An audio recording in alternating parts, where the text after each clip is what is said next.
ကျမတို့နဲ့ရွေးတူညီမလေးတွေဟောနော်ညီမ2ယောက်ရှိတယ်မိုင်းရှူးမှာတရဝင်းမင်္ဂလာဆောင်သွားတာလက်ထပ်သွားတာနော်မင်္ဂလာပွဲအကြီးအကျယ်ခန်းခန်းနာနာလုပ်သွားတာအယောင်စားခံရလို့အယောင်စားခံရမှန်းမသိဘူးမိသားစုတွေကပေါင်းနေရင်နဲ့ဤသွားပြီဆိုရင်မြူဆွဲခိုင်းတယ်အဲ့မိန်းမ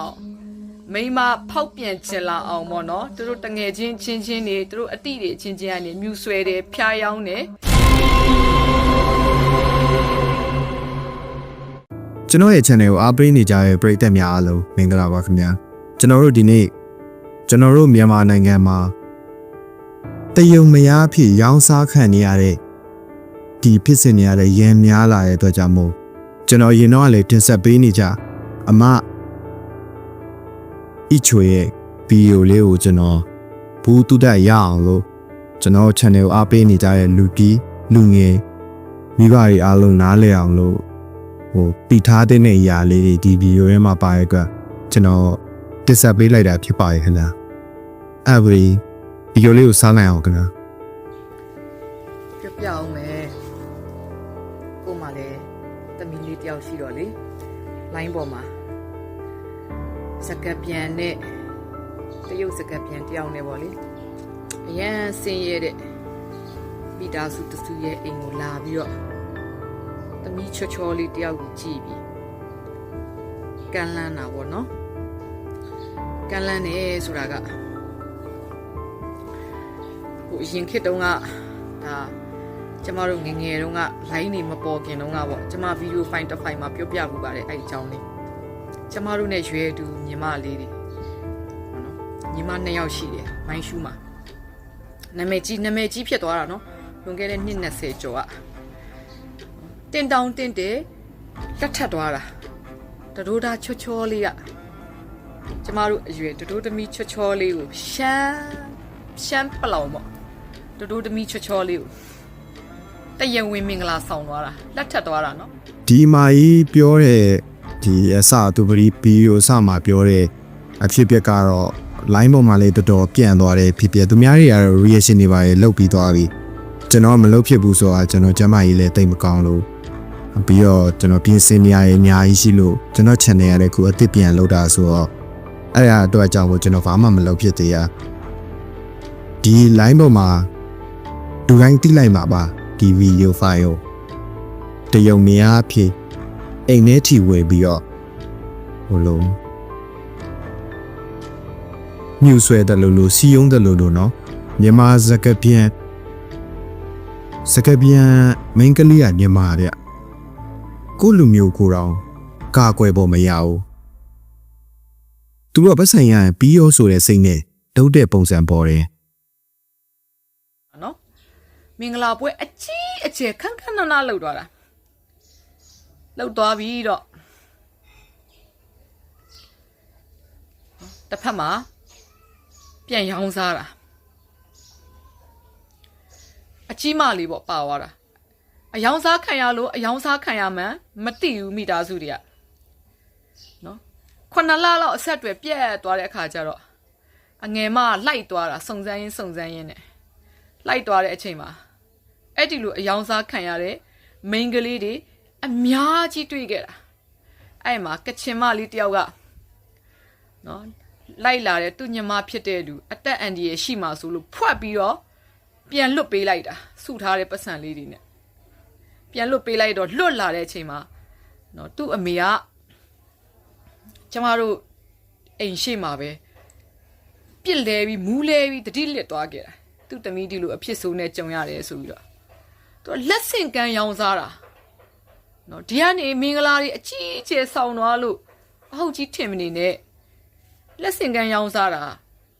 နော်အဲ့ဒီလိုပြောပြန်တော့လေဘာနော်ဒါအားလုံးကအဲ့ဒီလိုမျိုးလားလို့ပြောပြန်ရင်လေဒါကျမမြင်ဘူးတာကဒီမှာပြောတဲ့အဖြစ်ပြက်ကတော့ကျွန်တော်အရင်တော့ကြားဘူးလိုက်တယ်ဒီလိုဖြစ်ပြက်တွေလည်းအများကြီးရှိတယ်ဘယ်သူမှမသိလိုက်တဲ့နဲ့ဒီလိုကျွန်တော်မြန်မာမင်းကလေးတွေသူများနိုင်ငံမှာသွားပြီးဘဝပြက်ရောင်းစားထန်ထိပြီးတော့ဖြစ်သွားတဲ့ဟာတွေလည်းအများကြီးပဲပြီးကြတော့မိဘတွေကလည်းအရန်လိုပဲဗျဟို line ပေါ်မှာဖြစ်သွားတဲ့ဗီဒီယိုဖိုင်ထဲမှာဆိုရင်မိဘတွေကလူချင်းပုံစံမျိုးသူတို့ရုပ်တွေမှာပေါ်နေတယ် ပြီးကြတော့ပတ်စံရရဲ့ပြီးရောဆိုရဲ့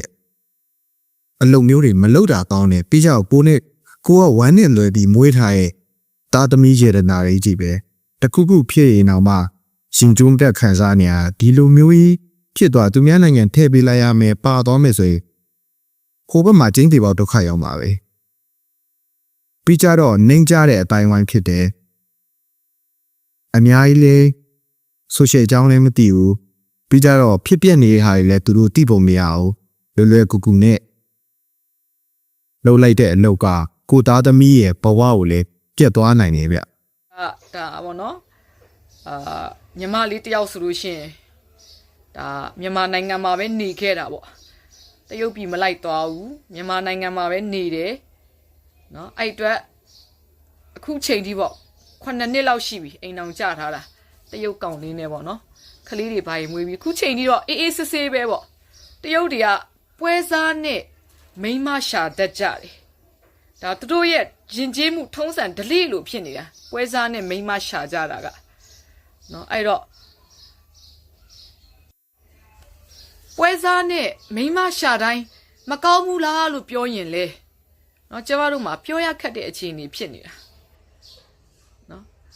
လိုက်သွားရင်တော့ကျမတို့မမြင်ကွယ်ရမှာဖြစ်တဲ့အတွက်ကြောင့်မို့လို့ကျမတို့တိုင်းပြည်နဲ့ဝေးရဖြစ်တဲ့အတွက်ကြောင့်နေဆက်တွေမှာဖြစ်တဲ့အတွက်ကြောင့်မို့လို့နော်တတိအကြီးကြီးထားရမှာပေါ့ရောင်းစားတာတော့ရိုးရိုးရောင်းစားတာမဟုတ်ဘူးနော်လက်ဆင့်ကမ်းရောင်းစားတာဒီတယောက်ကိုရောင်းစားလို့ဒီတယောက်ကမကြိုက်တော့ဘူးနောက်တယောက်ကိုပြန်ရောင်းစားအောက်ကြီးနဲ့အဲ့လိုရောင်းစားတာအဆင့်ဆင့်ပေါ့နော်ကျမတို့မြန်မာနိုင်ငံတွင်းမှာနေတဲ့တရုတ်တွေကလည်းနော်မြန်မာမိန်းကလေးတွေကိုများတော့အဖြစ်စီးပွားရေးတွက်ပြီးယူတာများတယ်တော်ရင်တော်တယ်လို့မျိုးပေါ့သူတို့အမီတွေနဲ့ကုမ္ပဏီတွေဖွင့်လို့မရတဲ့အခါငွေမဲတွေခဝါချလို့မရတဲ့အခါမှာမြန်မာအမျိုးသမီးတွေကိုယူပြီးတော့စီးပွားရေးတွေလှုပ်ထားတာပေါ့မြန်မာနိုင်ငံမှာအချိန်တန်တော့သူတို့နိုင်ငံသူတို့ပြန်သွားတာပေါ့နော်အဲ့ကျမတငယ်ချင်းတယောက်ရခိုင်မလေးသူကအဲ့လိုပဲယူလိုက်တော့ကောင်းကောင်းမွန်မွန်ထားတယ်သူကောင်းကောင်းမွန်မွန်ထားတယ်လို့ဘာကြောင့်ပြောရတာလဲဆိုလို့ရှိရင်ကျမတို့မြန်မာလူမျိုးတွေကများတော့အမြင်ဆင်းရဲတာပေါ့နော်ဆင်းရဲတော့မြန်မာယောက်ျားတွေကိုယူရင်စိတ်ကလည်းဆင်းရဲရသေးတယ်ဗီဒီယိုခဏခဏရက်ပြီးတော့ထုံးစံအတိုင်းပဲပြောပြစီဗီဒီယိုခဏခဏရက်ပြီးတော့ကျွန်တော်ဒီလိုစကားကြီးဖြစ်ပြောရဲဆိုတာလူတွေကကျွန်တော်ကိုဆဲတယ်ပြီးတိုင်ရင်ဒါမင်းကဘာဖြစ်နေရလဲဘာညာပေါ့ဗျာပြောရဲကျွန်တော်ပထမဆုံးတစ်ခုပြောခြင်းတယ်ဒီအမားအချိုရဲ့ဗီဒီယိုတွေကို reaction စပြီးလုပ်တော့ကျွန်တော်ပထမဦးဆုံးပဲ YouTube မှာအဲ့တော့အမားကိုလည်းဆဲတယ်ကျွန်တော်ကိုလည်းဆဲတယ်ကျွန်တော်ဒီဗီဒီယိုဒီအမားရဲ့ဗီဒီယို reaction ပြန်လုပ်တယ်ဆိုအမားစီမှာကျွန်တော်ကွန်ပျူတာရလို့အမားကကျွန်တော်ကိုကြည့်ဖြူဖြူနဲ့မောင်လေးလောက်ပါလို့ပြောလို့ကျွန်တော်ကလည်းကောင်းကောင်းမွန်မွန်ကျွန်တော် channel မှာမဟုတ်ဒုက္ခပညာမရဘုဟုတုတမရပေါ်ပန်40တွေကျွန်တော်တင်လေးမရှိဘူးကျွန်တော်ဒီဗီဒီယိုဖြတ်ခဲ့ပြီးပြောရတာဆိုတာ YouTube မှာ copyright ရှိပါတယ်အဲ့ copyright ကြောင့်ပဲကျွန်တော် channel ပြတ်သွားနိုင်ပါတယ်အဲ့ဒါကြောင့်မို့ဖြတ်ခဲ့ပြောရဖြစ်ပါတယ်ကြည့်ရှုသူမိဘဒီစင်ညာကြည့်ရှုနေကြတဲ့မိတ်ဆွေများအားလုံးလည်းနားလည်ပေးကြပါခင်ဗျာဒီကြားထဲမှာပြဿနာများတာပေါ့နော်အဓိကကတော့အတိညာရီဘိုင်းဆိုင်ရာမှာညှိလို့မရကြတာပေါ့အဲ့တော့စိတ်ဆင်းရဲမှုပေါင်းများစွာတွေနဲ့ကြုံရတဲ့ခါကျတော့နိုင်ငံခြားသားဆိုတော့အဲ့ပြဿနာမရှိဘူးလေနိုင်ငံခြားသားတွေကလည်းလူမျိုးရေးအရှုပ်ရှင်းတွေစီးပွားရေးအရှုပ်ရှင်းတွေတိတ်မကြည့်ဘူးဒီမိန်းကလေးကိုကြိုက်လို့ရှိရင်ဒီမိန်းကလေးနဲ့ထိုက်တန်တဲ့တန်ကြီးကိုပေးပြီးပေါင်းတာပေါ့နော်အဲ့ခါကျတော့ကျွန်မတငယ်ချင်းအဲ့လိုပဲကလေးတယောက်ရသွားတယ်နော်ခေါ်တယ်ကလေးကိုဒီမြန်မာနိုင်ငံမှာမင်းနဲ့ထားမလားငါနဲ့အတူခေါ်သွားရမလား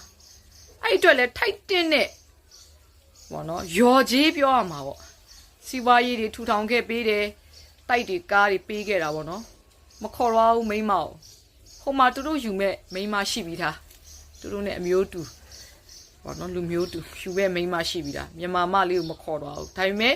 တားတယောက်မွေးထားတဲ့အတွက်ကြောင့်မို့လို့တားယောက်ျားလေးဖြစ်တဲ့အတွက်ကြောင့်မို့လို့ထိုက်တင်းတဲ့ရော်ကြီးတော့ပေးတယ်အဲ့တော့ လိုင်းပေါ်မှာအခုနောက်ပိုင်းတရုတ်တွေကပွဲစားနဲ့မြန်မာမင်းကလေးတွေကိုလာရှာတာတအားခစ်စားနေတယ်ဟောနော်တရုတ်ရဲ့ယဉ်ကျေးမှုကလည်းပွဲစားနဲ့မိန်းမရှာတာအဲ့ဒါတရုတ်ယဉ်ကျေးမှုဖြစ်နေတာအဲ့တော့ဒွန်တွဲနေတာပေါ့နော်တချို့ကြောင့်လည်းတက်လုံးကောင်းကောင်းမွန်မွန်ပေါင်းမယ်လို့ဟောနော်ပြောရလောက်တဲ့အနေထားကျွန်တော်ထပ်ပြီးတော့ပြောပြစီတရုတ်တွေကပွဲစားနဲ့မြန်မာမိန်းကလေးတွေကိုရောင်းစားဖို့ပဲဖြစ်ဖြစ်အပြုံမရဖြစ်ပဲဖြစ်ဖြစ်ဘလို့ပဲဖြစ်ဖြစ်ရှာခိုင်းမိဆိုရင်ရှာတဲ့ပွဲစားတွေဟာမြန်မာလူမျိုးတွေပဲဖြစ်တယ်မြန်မာနိုင်ငံသားတွေပဲဖြစ်တယ်ဒီလိုလူရဲ့တော်တော်အောက်တန်းကြိုက်သူတို့လှုပ်ရှားလို့အဲ့လောက်ရှားလားပြီးကြတော့လက်ကရောလုံလားမြို့ရောကြလားဒီကိုလူမျိုးချင်းချင်းတို့မြန်မာမင်းကလေးတွေအတွက်မြန်မာနိုင်ငံသားတွေအတွက်ဒီလိုလိန်ပြီးတော့ဘဝတွေဖြည့်ဆည်းနေအောင်သူတို့ကပြပြရွှေရွှေနဲ့လုံနေကြရလားဒီလိုလူမျိုးတွေကိုယ့်ဘဝဝင်ကျင်မှာရှိနေလေတတိထားဖို့တင်တယ်လူပတ်ဝန်းကျင်ကနေကျင်လေဖို့လူပတ်ဝန်းကျင်ကနေကျင်ထားဖို့လိုတယ်ဒီလိုလူမျိုးတွေဒါမှမှတ်မှာသူတို့တွေကဒါဒီကောင်းပြတယ်မြန်မာမင်းကလေးတွေရဲ့အတိညာဏ်နှိမ်ချမှုပေါ်မှာအခွင့်အရေးယူတာပေါ့အခွင့်အရေးယူပြီးတော့အဲ့လိုတယောက်နဲ့တယောက်ရောင်းစားတယ်ရောင်းစားလို့ရောင်းစားမှန်းတော့သိရမှာမဟုတ်ဘူးနော်ပေါင်းနေရင်နဲ့ဤသွားပြီဆိုရင်မြူဆွဲခိုင်းတယ်အဲ့မိန်းမောင်သူတို့အလွန်မဖြစ်အောင်ပေါ့အဲ့တော့နော်လက်ရှိပေါင်းနေတဲ့ယောက်ျားထက်ပိုကောင်းပြတယ်ပိုပြီးတော့ပေးကမ်းရက်ရောပြတယ်အဲ့ဒီချိန်မှာမိန်းမဖောက်ပြန်ချင်လာအောင်ပေါ့နော်သူတို့တငယ်ချင်းချင်းချင်းတွေသူတို့အတိတွေချင်းချင်းကနေမြူဆွဲတယ်ဖျားယောင်းတယ်မိန်းမမတိနားမလဲဘူးဖောက်ပြန်တဲ့ခွင်ထဲကိုဝင်သွားတယ်ဟောနော်အဲ့ဒီခွင်ထဲကိုမဝင်အောင်ဆွဲတွင်းတာပဲမဝင်အောင်လုပ်တာဒီပေါင်းစုံနေပေါ့လေနော်ကိုလည်းတကယ်မဖောက်ပြန်ရပဲနဲ့ဖောက်ပြန်တရားဖြစ်သွားတဲ့ဇလန်းတွေလည်းရှိတာပဲအဲ့ခါကျတော့မှဒီမိန်းမမကောင်းလို့ဆိုပြီးတော့ကွဲမယ်ကွာမယ်ဆိုပြီးတော့နောက်တစ်ယောက်လက်ထဲကိုထိုးပြီးရောင်းခဲ့တာနောက်တစ်ယောက်ကနေနောက်တစ်ယောက်နောက်တစ်ယောက်ကနေနောက်တစ်ယောက်အဲ့မှာအယောင်စားခံရလို့အယောင်စားခံရမှန်းမသိဘူး။အော်ငါတို့ကတော့အသေးတွေကွဲတာဗောမိန်းမတွေကအသေးတွေကွဲပြတာဗောငါယောက်ျားနဲ့ဒီလိုအဆင်မပြေလို့ဗောသူတငယ်ချင်းကကိုယ်ကောင်းပြတယ်ဆိုတော့သူတငယ်ချင်းနဲ့အဆင်ပြေပါအဲ့တိုင်းနဲ့လက်ဆင့်ကန်တယောက်ပြီးတယောက်4-5ယောက်လေမြောက်ရောရမှာငါမကောင်းတဲ့မိန်းကလေးဖြစ်သွားပါလားဆိုပြီးတော့မှညံရည်မီတဲ့မိန်းကလေးတွေကတိရတာညံရည်မမီတဲ့မိန်းကလေးတွေကအဲ့ချိန်မှာယောဂပေါင်းစုံတွေရပြီးတော့စိတ်တော်ကတွေနဲ့စောစောစီစီဘဝဇက်သိမ်းကုန်တာတော်တော့ကြောက်စရာကောင်းနေဗျပြီးကြတော့တချို့မိန်းကလေးရှိရယ်ကိုမြန်မာလူမျိုးအချင်းချင်းဆိုရင်အထင်မကြီးကြဘူးနိုင်ငံသားမှာအထင်ကြီးတဲ့အဖွဲတစ်ခုကတသက်ရှိရဲ့မိန်းကလေးတွေမှာအဲ့လိုမိန်းကလေးတွေကပါလဲဆိုတော့ပညာဉာဏ်မပြေဘဲနဲ့စွတ်တုကုတူစွတ်ပညာတကြီးစွတ်စဉ်းစားတတ်တဲ့လူကြီးလောက်တာဒါပေမဲ့နှစ်ဖူးတွေ့ဒူးတွေ့ကြုံလာရင်တော့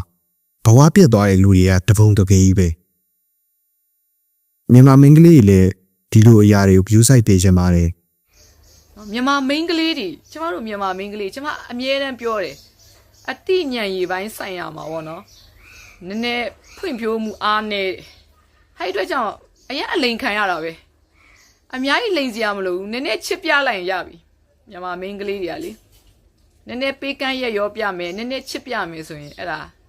တကယ်ထင်နေကြတာအဲ့အပေါ်မှာလူပွဲစားတွေကအလှုပ်လှုပ်စားနေကြတာအခုလေ